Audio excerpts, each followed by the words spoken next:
the close victories come back to bite Denver. Pat Seahawks.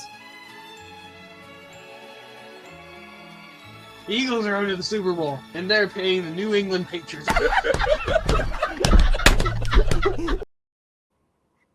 So that was right, for the record. Also, didn't you say your preseason Super Bowl was like Lions or Ravens or something like that?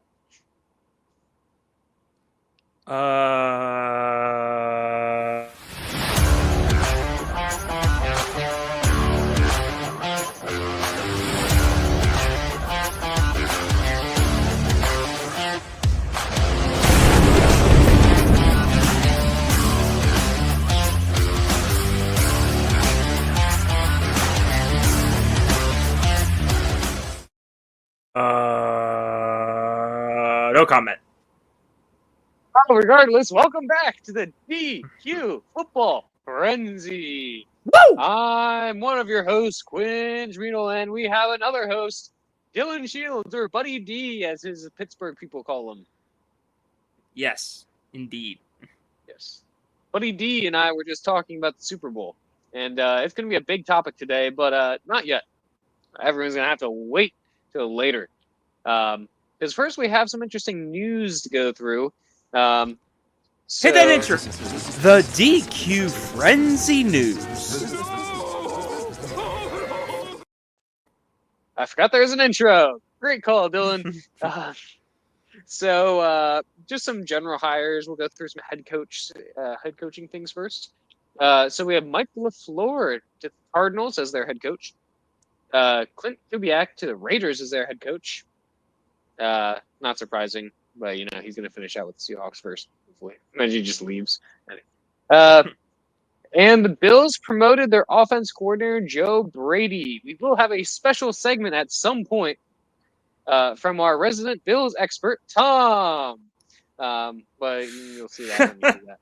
Anyway, but yeah, let's. There's some coordinator hires as well, and another piece of news. But first, we'll just comment on the head coaching things.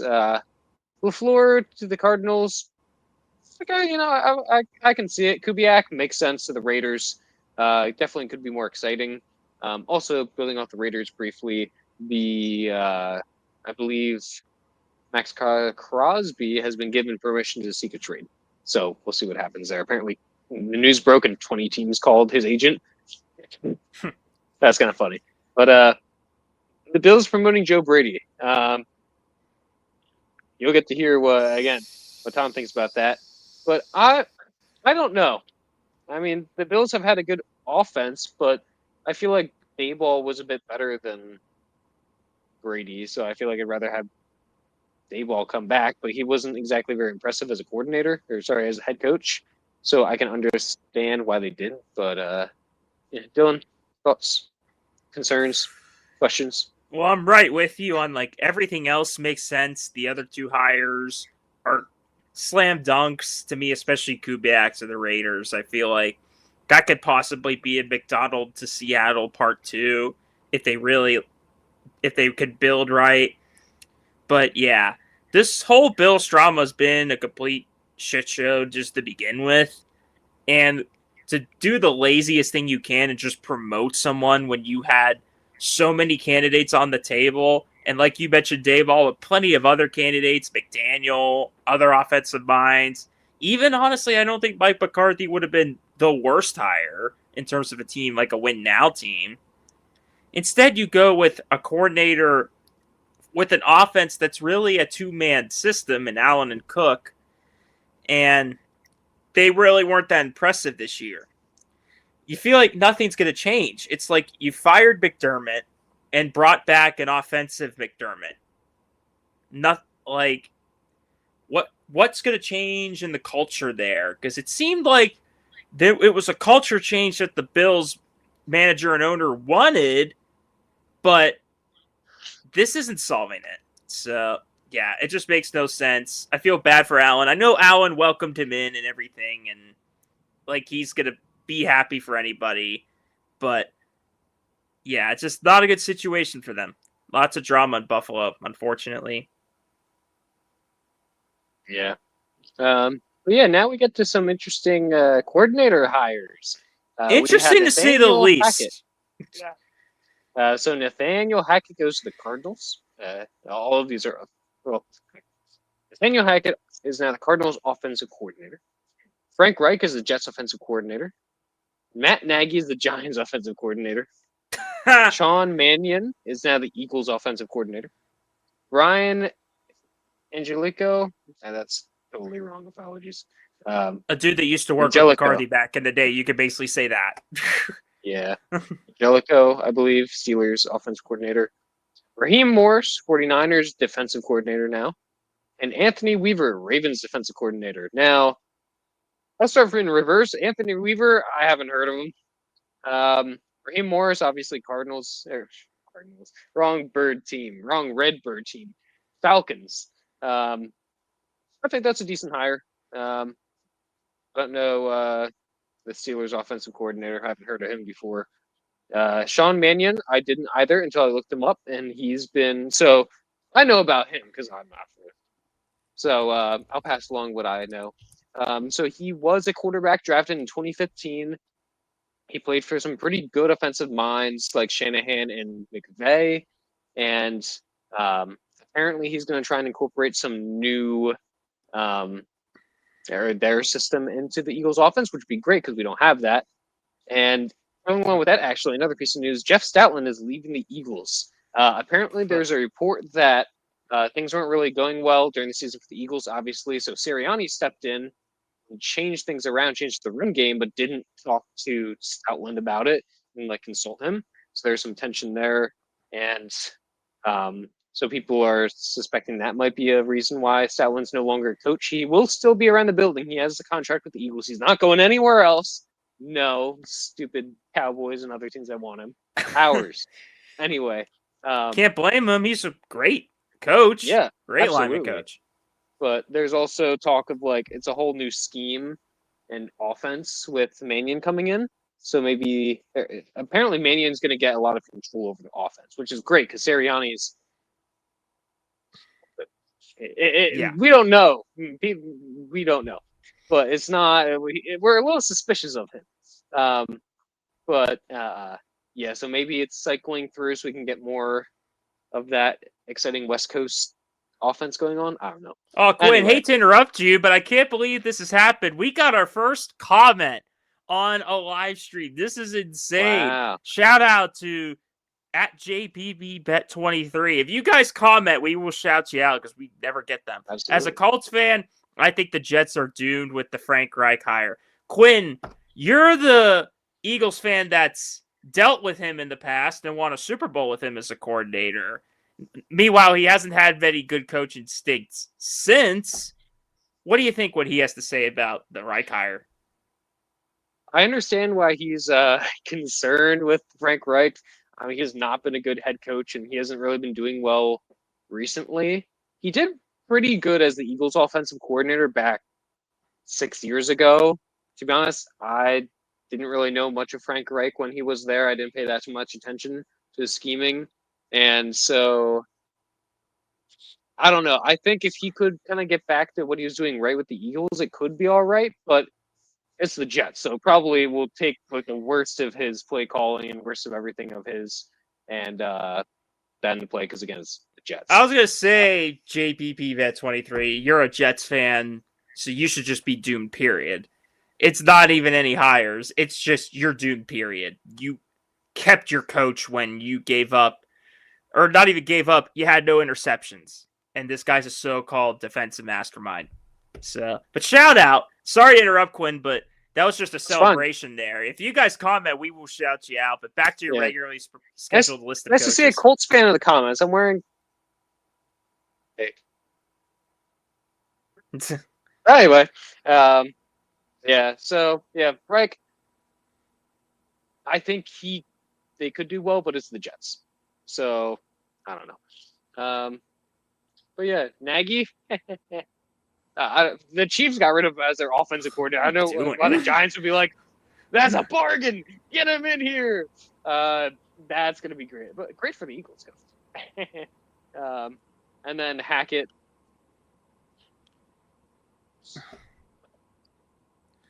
I don't know. I mean, Hackett almost feels like a joke sometimes, and like in my mind, what's it? Mike McDaniel. He was the Patriots coordinator for a while. He was a head coach for the Raiders, I believe. I don't know why I'm forgetting his name, but kind of feels like that guy to me, where he can be good as an offensive coordinator, but I'm not sure about him otherwise. But then it's like downgraded for Hackett. I don't really know what to think of that, but definitely interesting hires. Sean Mannion, I'm optimistic about, cautiously optimistic. Yeah, Dylan. I What's guess wow back and to the what's how? Hackett. There's a lot of owls. Hackett, I'm 50-50 because as the Packers coordinator back when Rodgers won all those MVPs, he was great. But then Denver thought that was the slam dunk hire, and it turned out to be one of the worst coaching hires in recent memory. They literally fired him before his first year could even end. That's how bad it was. He lost the locker room. It was that disastrous. And then he was the Jetso coordinator for the terrible Zach Wilson offense. And then when Rodgers tried to come back and play the next year, and they weren't that good either. Like, I'm honestly surprised the Steelers didn't hire him because he's good buddies with Rodgers. But without Aaron, I don't know how Hackett's going to fare here. And I don't think Kyler's a Cardinal anymore. So you don't know what your future quarterback is. The draft's not that good. I don't know if they're going to get someone free agency. It's kind of a weird mixed bag there at that hire. The Nagy one's just plain out stupid to me. And if Harbaugh had anything to do with that hire, then he's nuts. Patrick Mahomes and the Chiefs felt like they didn't need him. And they've had a struggling offense for years now. This is not good. Poor Dart, Scadaboo, Neighbors, all the stars there. Mannion, like you said, Quinn, I think that's a pretty good. I mean, anything will be an upgrade over last year. Again, not too much known about him, but that might be a good thing that maybe he's not the most known. And he's outside the organization too. Morris, I think, is a slam dunk hire for the Niners. I think he'll do fairly well with that defense, especially when the team gets healthy. Weaver, I don't like that hire. Miami's defense was one of the worst in the league for the previous few years. I don't think he's really done a good job with them. And for a defense that's already had major issues last year and was on the decline, I don't know if that's going to help matters. But on to Angelico. At least I think that's how you say it. I don't know much about this dude besides the fact that he's McCarthy's buddy, I guess. Because he worked in Green Bay from 2016 to 2018. And he also previously served as the Vikings pass game coordinator / tight ends coach. Right, yeah. So, again, just barely know anything about him. I think anything's better than Arthur Smith, but I think he's an older dude. It just literally seems like Mike McCarthy's bringing in guys he used to work with, which I don't know how to feel about that.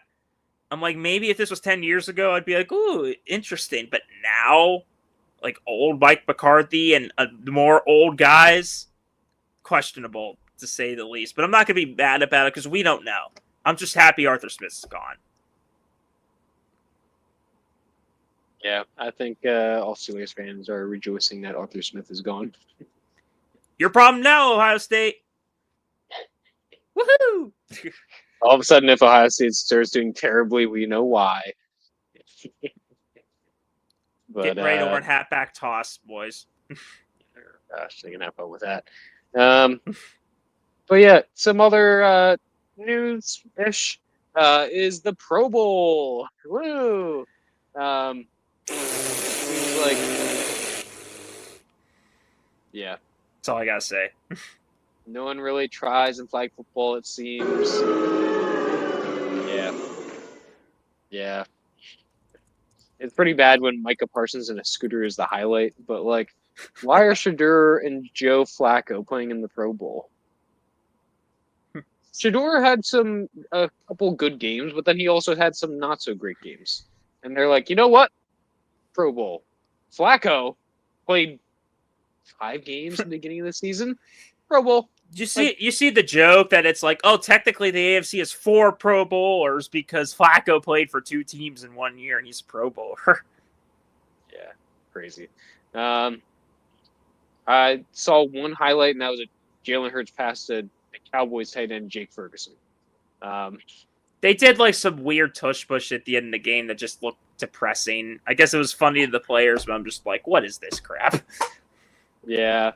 I mean, a few years ago, yeah, I feel like the years before this, it was kind of fun to see some of the passing games and the like mini games they played, and the guys kind of having fun together.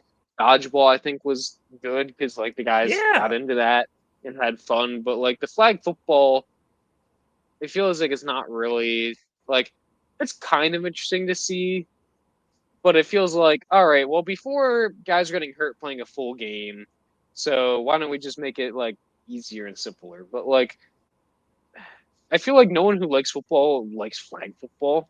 I'm sure there are people, and like, I guess it's easier to play. But do we want to see the NFL players doing flag football? I mean, clearly it's not really that popular, so people don't want to see it. I mean, and it was more fun when everything was happening in Hawaii compared to a warehouse. I don't know, middle of Minnesota. It was in San Francisco, the Moscow Center. Yeah, but it looked like a warehouse. There was no one there. It's bad.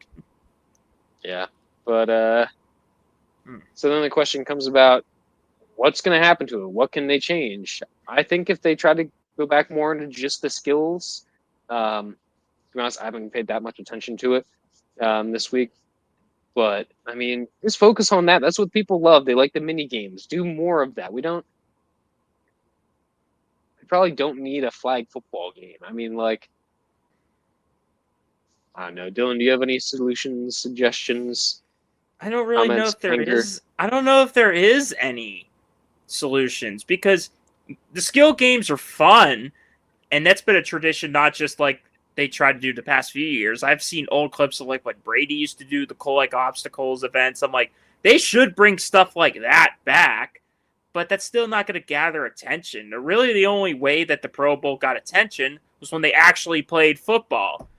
And I hate to call certain generations tougher or softer, but boy, is this generation just way too paranoid about these injuries. I get it if you're certain teams, 49ers, for good reason, you don't want to be hurt. But this is like the equivalent of like college players opting out of bowl games because NCAA made those not matter. Well, the Pro Bowl doesn't matter anymore, so the players don't want to show up or be injured. There were so many players that declined. The only reason why Shador was in it was because I think a couple quarterbacks declined to be there. Because they're like, why would I want to be part of this waste of time where it's just, I guess for the players it's good to hang out with your buddies, but for the fans, who gives a shit? Nobody cares. Micah, maybe it was funny seeing him in a not a wheelchair, but electric wheelchair. But when that's, like you said, when that's the highlight, that's sad. And I just don't think players are ever going to want to play an actual Pro Bowl again. And that sucks because it was fun when it was the AFC, NFC. Players back then didn't give a crap about being hurt. They were out there in Hawaii having a good time. Sean Taylor, that infamous hit on the punter didn't get hurt. He just hit him really hard, and it was a highlight for years to come. I don't remember anybody ever tearing their ACLs or doing anything like that. But the problem was they were playing these real games, and then over the years they started to not try. It started getting worse and worse. So if they try to even think about doing it again, it's just going to be the same thing. So I just don't think there's much of a solution. I hate to say this because it used to be an honor to be inducted into the Pro Bowl, but now it doesn't mean anything. They might just have to get rid of it. I hate to say it. Even if maybe skill games stay or whatever, maybe that'll gather attention. But I just don't think the Pro Bowl's that useful anymore. And there's really, in all sports, it's not useful. Like MLB is pretty much the only league that has a legit all-star game because it's a pretty low-risk injury type game compared to the others. It's an issue across all the leagues besides MLB. It's not just NFL that has this problem. It's definitely an interesting problem to have. Glad it's not mine. But yeah, we have some even more news, extra news. Woo! Hit the intro now. Okay. 2 intros. Some weird news, some other crazy news. Mostly kind of crazy news. So Steve Tisch, fun fact, Tisch in German, the pronunciation's a little different, but it means table. But anyway, Steve Tisch, the Giants co-owner, has been connected to the Epstein files. Roger Goodell. Yikes! Yeah. Roger Goodell was amazed how good officials are. And apparently, they could be using AI to prevent errors in the future.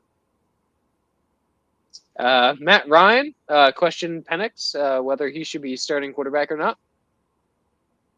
Justin Jefferson, I believe, yes, felt that the team would have done better if they kept Sam Darnold. Newsflash: who would have guessed having a quarterback who's better than trash? Okay, not trash, but bad, would have helped. Huh? Crazy how Jefferson didn't get the ball at all. I mean, he's like, well, we've been better with a quarterback who threw me the ball. And there's some nice, funny Super Bowl media day highlights as well. But some interesting, crazy, kind of random stuff going on in the league.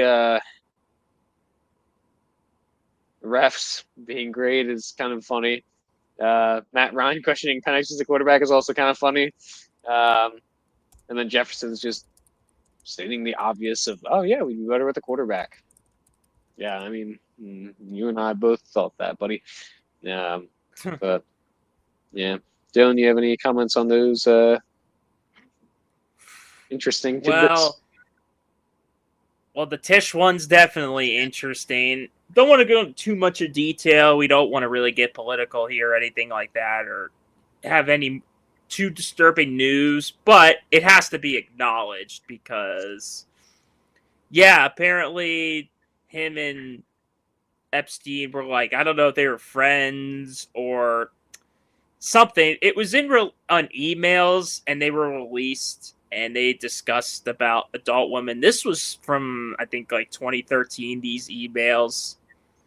And yeah, like I said, I won't get into too much detail about it, but basically he's kind of screwed.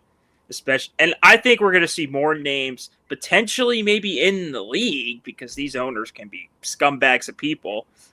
I could see Dan Schneider right on that. Or not Dan Schneider, oh my gosh, that former Commanders owner. Sorry, I'm thinking Nickelodeon. Oh my goodness. Or Dan Snyder, not Schneider, jeez.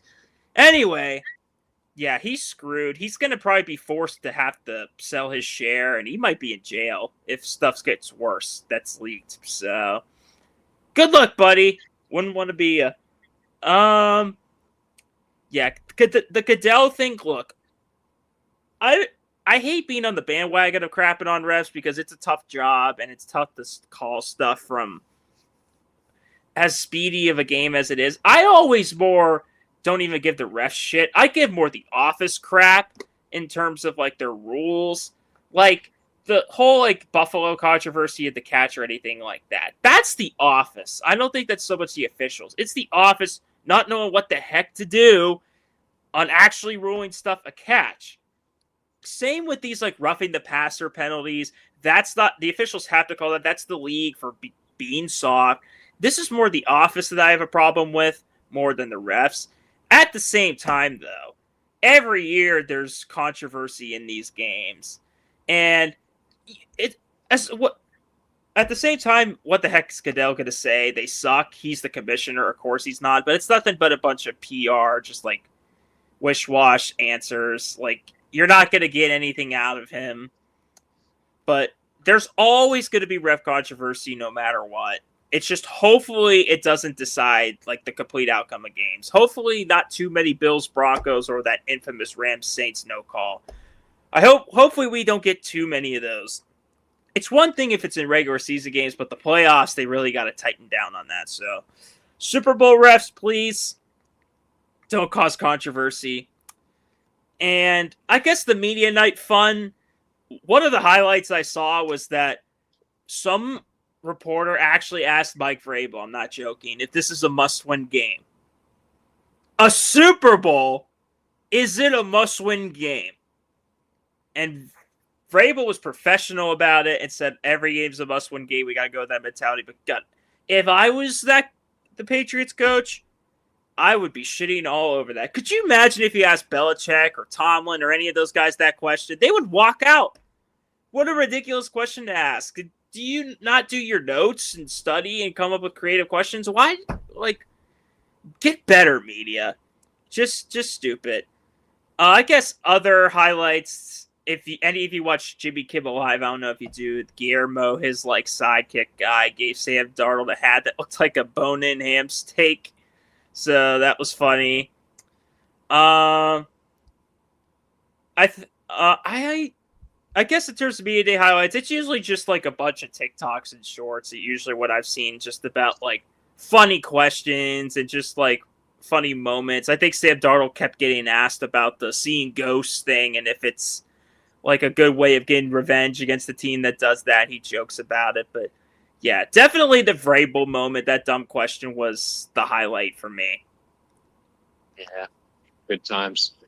But I think that finally wraps up our news segment. Wow.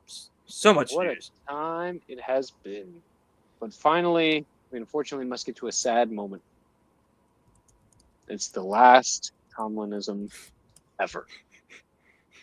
Oh, we'll see. Maybe not what it might be ever, considering him.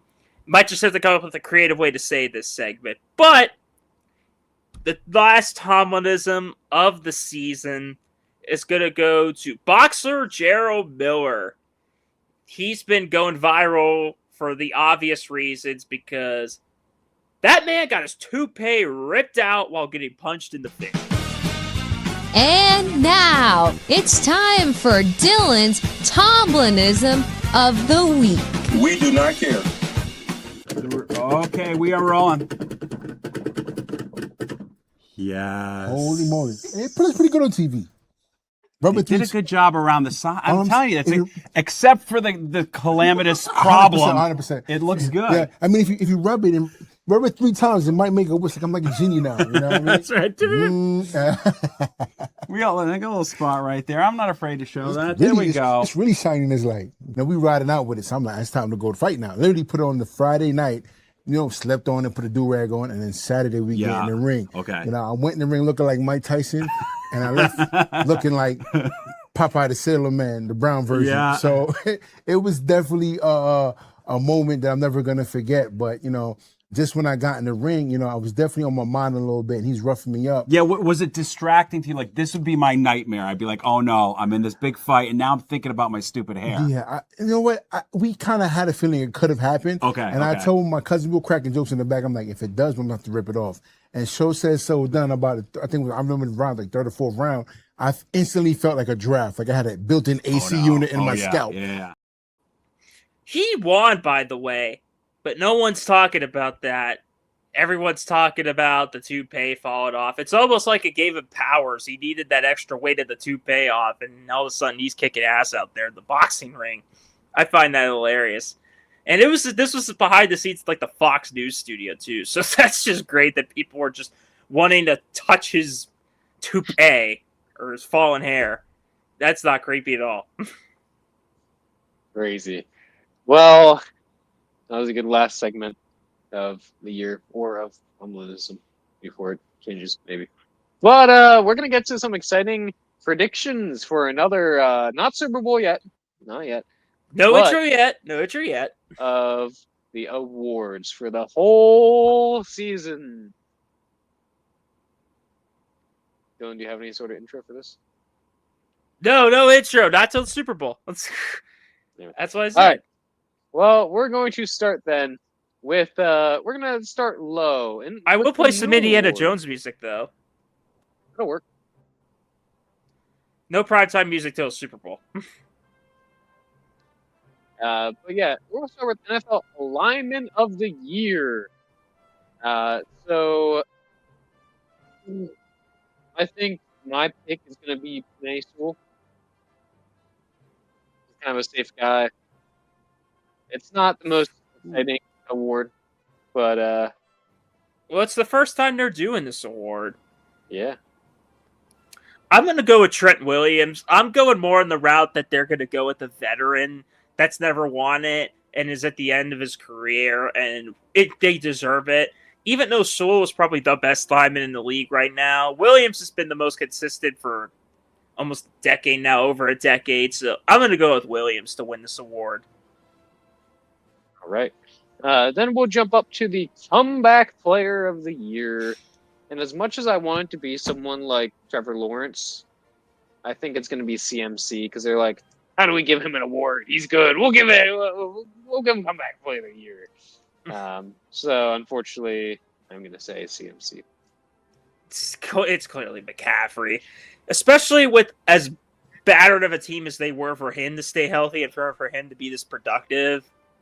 Pretty clear, no contest. Then let's see. We'll go with next up. We'll build up to the big guy. How about that? Coach of the year, Dylan. Who do you have here? Well, I think originally, like halfway through the season or a little over halfway, I said Cohen. That it's Vrabel. It's definitely Mike Vrabel, and it's not a postseason award, but that doesn't even matter because to take a team from 3-14 to 14-3, you're clearly winning that award, 100%. Yeah, I'm also going into Vrabel. I mean, 9-0 on the road, including the playoffs, of course, but that's impressive. And the Patriots back in the Super Bowl, crazy. But they were the 2 seed anyway. Could have been the 1 seed, but yeah, very impressive. Then assistant coach of the year, Dylan. I'll go back to you again. I did not do my notes for that one, so I'm leaving it to you to go first. Vance Joseph. That's the one I don't pay attention to. Is my pick. I did kind of want to choose Vic Fangio because he was a favorite, and he was rumored to not return to the Eagles. He was apparently going to retire. The Eagles are like, no, don't retire. And he's like, okay, I won't retire. So he's back with the Eagles, so that's good. I like for him to win, but the Eagles' season wasn't that impressive, even though the defense was quite good. I think towards the top of the league, but, wasn't saved there because the Eagles weren't doing what people wanted them to. But I don't think he's going to win it, which is why I'm going with Vance Joseph. I mean, the Broncos did really well this season. They have a great defense, and Vance Joseph is part of that reason. Number 1 seed. I guess I'll go Kubiak for me because of how good he made this offense look and how good Darnold looks, which he looked good last year until the last 2 games. But to make an offense that kind of no one was really scoffing at or scared of, to make them look this good is insane. Yeah, it's insane how good this offense turned it around from when Geno got traded to this. I don't think any of us expected them to be one of the better offenses in football, and they are. And like I said, they have weapons, but you got to give Kubiak the credit. There's a reason why the Raiders and why I really wanted him. Yeah. It's interesting to think about, too, because, on one hand, Geno played pretty well in Seattle, but seeing what Darnold did in Seattle with arguably mostly the same weapons, actually less, receivers, I do think JSN started to shine because he was on his own, got rid of the ball all the time, but Darnold's a better quarterback than Geno, I suppose.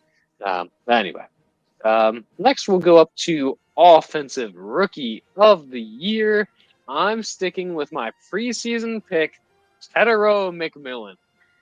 I hope he wins. I'm going to join the dark side and agree with you because I said Dart at first because there really wasn't anyone standing out, but his stats weren't that good. He didn't play that much. It's McMillan.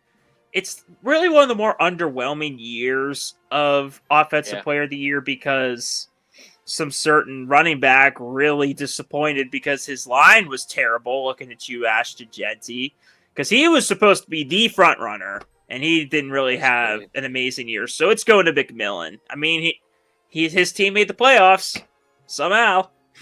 Yeah, somehow. He was part of that reason. That probably is another big factor for him, too. helping the Panthers to the playoffs for the first time since 2015 with Newton. Crazy. Anyway, defensive rookie of the year, Dylan. I think there's pretty much one answer here. Schweisinger. I mean, the Browns are one of the best defenses in the league. Heck of a linebacker. I don't think there's really anyone close. I think he's the clear front runner. I agree. The annoying is the Eagles rookie, Jahad Campbell. If he would have played the whole season, he was doing well in the beginning for the odds. So, but unfortunately, I feel like Schweisinger probably would have won anyway. But the Eagles never seem to get a defensive rookie of the year, even though like all the years we're like, here's this guy, and they're like, Jalen Carter. No. Anyway, I digress. Offensive player of the year, Dylan. It's pretty much down to Puka and JSN. And I think because he has more yards, I think JSN's going to win it over Puka. This might be one of the tighter races. I could see the argument with Puka, but I just think Jigba had just a little better of a year. And I think he was healthy for longer, too. Puka was out for a while. So I'm going to go with JSN to win that. I'm also taking JSN. The healthy point is a good point as well, because he had to play more. Excuse me, he didn't punch people in the face. The best ability is availability. Yeah, he comes out of nowhere. Thing to say. Oh yeah, and Puka wasn't saying true. Or JSN wasn't saying weird stuff on live streams. So there you go. And he just appeared. Boom! He's good. And you're like, oh wow. Yeah, I like him. But yeah, defensive player of the year. This is pretty much unanimous, I feel like, as well. Gee! Who could it be? I'm gonna go Damar Hamlin, man. No. Oh gosh. Shout out to Damar. I love you, buddy. Wrong year. No, it's maybe the dude that broke the single season sacking record. It's him. And finally, the big dog, the most valuable player of the year. I wanted to go Drake May, but I think it's going to be Matthew Stafford. He's old. He's going to retire soon. They're going to give him his flowers. And they're pretty comparable, and I think Stafford's just been a bit better, more consistent over the year. So, Stafford. I'm a little surprised it's not more lopsided than it is. I get that maybe the factor is that we didn't expect May to be this good and this productive, but Stafford's stats are much better. Touchdown-wise, yard-wise, it's like really not even close. I think I'll be shocked if somehow May wins. May's got plenty of time to win that award. Stafford, this might be his last rodeo. If not this year, maybe next couple of years. So yeah, Stafford's winning it. Yeah. But finally, the time comes for our Super Bowl predictions. Now we get at the intro. Super Bowl 6. You stink. Absolutely terrible, man.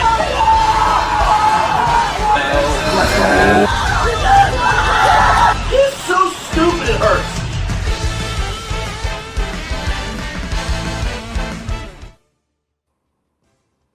So, and I say, Quinn, before we predict the game, we got to do the bonus picks. Of course. I was just going to say, we can't really just predict the game now. We have to have a little more suspense. We got to waste time. This is a short episode. Yeah. Sorry, guys. We got to wait a little longer. But, so we're going to start with Super Bowl MVP predictions. I predicted the league MVP first. So, Dylan, who will be the Super Bowl MVP? I think we should save that one for after we pick the winner, because usually the Super Bowl MVP goes to the winning team. We could probably predict the other ones, like the most passing and whatever. But the MVP, that's usually the winning team, and that would kind of spoil it. So skip. You know what? You were right. Pass. Pass and double it and give it on to the next. All right. Bonus predictions. Dylan, who will have the most passing yards? I think because of just how more efficient he's been, I think Darnold will outdo May in passing yards. I also could see, usually the Super Bowl has some wild play where a running back or receiver throws. I think the Niners player did it a couple years ago or whatever. McCaffrey, I think, threw a screen pass and it counted as a pass. So that could happen. But in terms of the most passing yards, Darnold's been more efficient. Drake May's kind of struggled against these good defenses, so I'm going Darnold. Yeah, I think I have to take Darnold as well. He is questionable. He was limited, I believe, at practice with the oblique. But, I mean, he's going up against the softer defense. But so is May. May's got a bad shoulder. They're both not 100%. That's true. Yeah. But, yeah, we're both taking Darnold here. As for most receiving yards, I mean, I have to go with JSN. I mean, I don't think I really have a choice about it, to be honest. I mean, what am I going to say? DeMario Douglas? No, Stephon Diggs. Stephon Diggs, yeah. Great guy. I'm so glad he's in the Super Bowl. That's sarcasm, in case you couldn't tell. Yeah, that chef he abused is definitely ruined for Seattle. Anyway, I'm going to go bold here for this one because I think Gonzalez could potentially line him up. It's just because it's something fun than pricking the obvious. I am going with one of your favorite players, Quinn, Raheed Shaheed, the deep threat and the return king. He doesn't get many catches, but he gets the big ones. And I could see because they're so focused on him. And I think they'll focus on Kupp a little bit too, even though if he's not the same player. They're going to focus on them the most. They'll forget a little bit of how much of a deep threat Shaheed is. And I think he could break a big one for receiving. So I'm going to go Shaheed to get the most. I'm going a little bold. Yeah, all right. Well, we'll see if you keep going bold by whom is going to get the most rushing yards. I'm going to go with Stevenson for the Patriots because I think the Pats will run the ball a little bit more than Seattle. I think it'll be kind of close. I looked at both of their postseason stats, him, Walker, and then like Henderson too. They were kind of the same. Besides the divisional round where Walker went off, but that was a depleted Niners team. But in both championship games, they both got to rush for the similar amount of yards. So because I think Seattle might pass the ball more than the Patriots, I'm going to go Stevenson. See, last year in the Super Bowl, the Chiefs focused solely on Saquon Barkley and instead beat us with the passing game. I feel like this year, it's at all similar. Patriots are going to say, we're going to try and stop Sam Darnold. Are they going to be able to do it? I don't know. But I think Kenneth Walker might get some good yardage here. He might have a good game and come out. Or he will have a good game and come out and get some good chunk yardage and get the most rushing yards. Although this could be a high-scoring game and there won't be a lot of rush yards. So in the end, 50 or 60 might win it. Who knows? But yeah. So then, who will have the most touchdowns? I mean, it's weird because I said Stevenson would get the most rushing yards, but because of the type I game that I think is going to happen, you said it was going to be high scoring. I think it could be the other way around, possibly. I think Walker's going to get the most touchdowns because I think it'll be one of those games where both teams going long, sustained drives, and a lot of like 1 yard touchdowns, like short yardage rushing touchdowns. And Walker's like the king at those. So I'm going to go with him to get the most. JSN could be the obvious answer, but like I said, I have a feeling the Patriots are going to have a good game plan for him. I'm going to say the Patriots don't have a great game plan for him and that too. But I'm going to say Sam Darnold has the most touchdowns and passing touchdowns. I mean, he's a quarterback. He's going to be passing it. We'll see how well he can pass it. This might be a terrible pick by me, and he could be throwing or play a poor game, but we'll have to wait and see. So now, I believe this finally brings us to the Super Bowl. Not yet! We want to do the fun predictions. Because I had the fun predictions that I definitely didn't put at the last minute right before we filmed this episode. All right. So first off, in the fun predictions, what color Gatorade? Dylan, what do you think? I'm just going to say green for some reason. I feel like it's always like blue or red or something. I hope it's something different. I'm going to go green no matter who wins. I'm going to say green's the color. I don't think it's Put that on FanDuel. Well, yeah, they do probably have that. I'm kind of feeling orange. I do like a blue Gatorade myself. So hopefully they have good taste and also choose blue Gatorade. But I think they're going to do orange. No, blue. Light blue. Halftime show. Is it going to be over under 15 minutes? Oh gosh. I legit had to look this up. Bad Bunny, baby. What do you think, Quinn? Where are the real singers? Where are the people who actually sing? Good grief! I don't mean some guy rapping about how he has money and does bad things. It's party song. I'm gonna say under 15, so hopefully I don't have to deal with this guy on my screen, mumbling about I don't even know what. But I can say under 15 and hope. I'm going to say over because usually that's how Super Bowl halftime shows go. And you're going to have to endure Bad Bunny for over 15 to 20 minutes, whether you like it or not. Quinn in America, you're going to have to. You may not understand a word he's saying, but I don't care. That's my impression, I believe.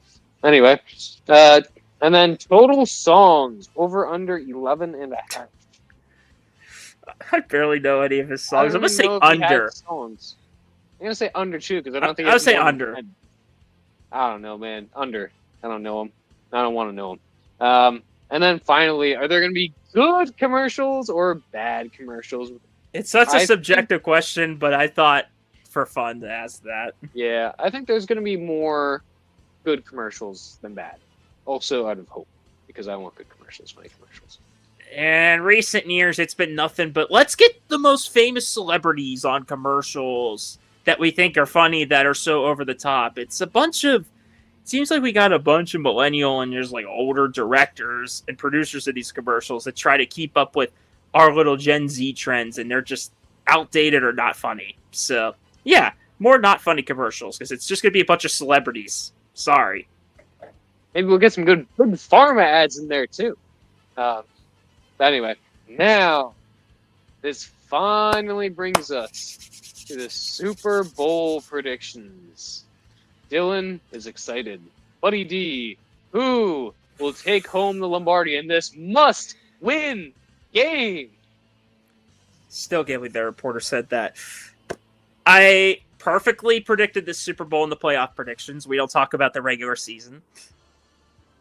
I said the Patriots were going to win this back when the postseason started. Oh. I'm going to have to change that. Wow. I'm going to have to do a little bit of audible, and I'll even give you a score too, and you can give one too if you want, just because it's a Super Bowl, it's for fun. I think it's going to be close. I think way too many people think this is going to be a blowout. I understand the Seahawks have looked significantly better than New England, but Patriots have a good game plan and a good defense to keep it close. I think it'll be similar to the last time they played in the Super Bowl, like in the 20s, a little towards the 30s, but they won't reach it. I am going to say the Seahawks get a game-winning touchdown. Sam Darnold comes up clutch, and the Seahawks win 27-24, and Sam Darnold is your Super Bowl MVP because they usually give it to the quarterbacks unless they have a miserable game.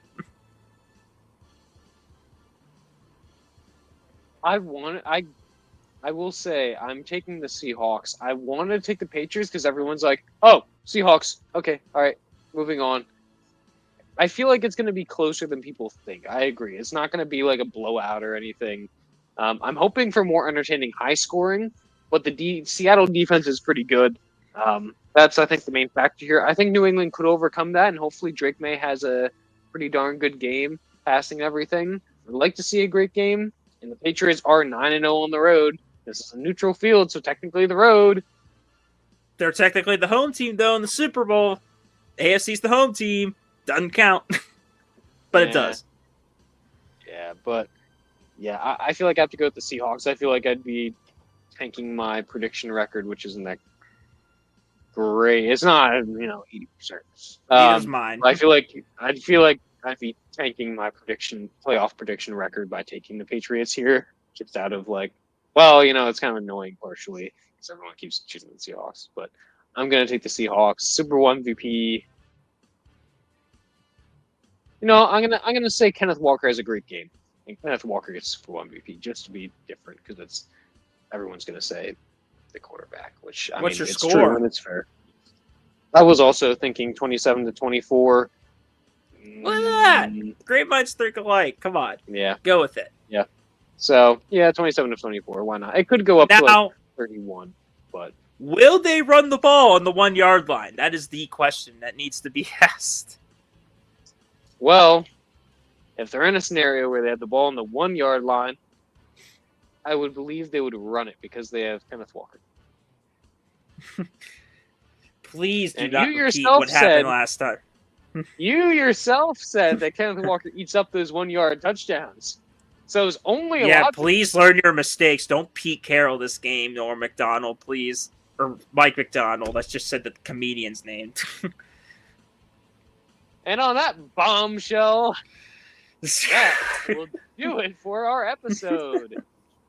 This is the last, technically, episode of the season. Of course, we'll have at least an episode One afterwards more. recapping the Super Bowl. But, yeah, wow. What a season. What a season. One of the best seasons, most unpredictable, wild seasons ever. And hopefully Super Bowl 60 lives up to the hype. Hopefully it's not like 10 years ago in Santa Clara where it was a bad Super Bowl and Cam Newton was too lazy to pick the ball up. Yeah. We'll find out pretty soon. And we'll discuss, too, the future of the podcast more in detail next week on our episode when we react to Super Bowl. Yep. But thank you all for watching, and we'll see you next week. Enjoy the Super Bowl. Enjoy your food, and hopefully a bird team wins the Super Bowl. I'm tired of them, the Super Bowl, man. The close victories come back to bite Denver. Pat Seahawks. The Eagles are going to the Super Bowl, and they're paying the New England Patriots.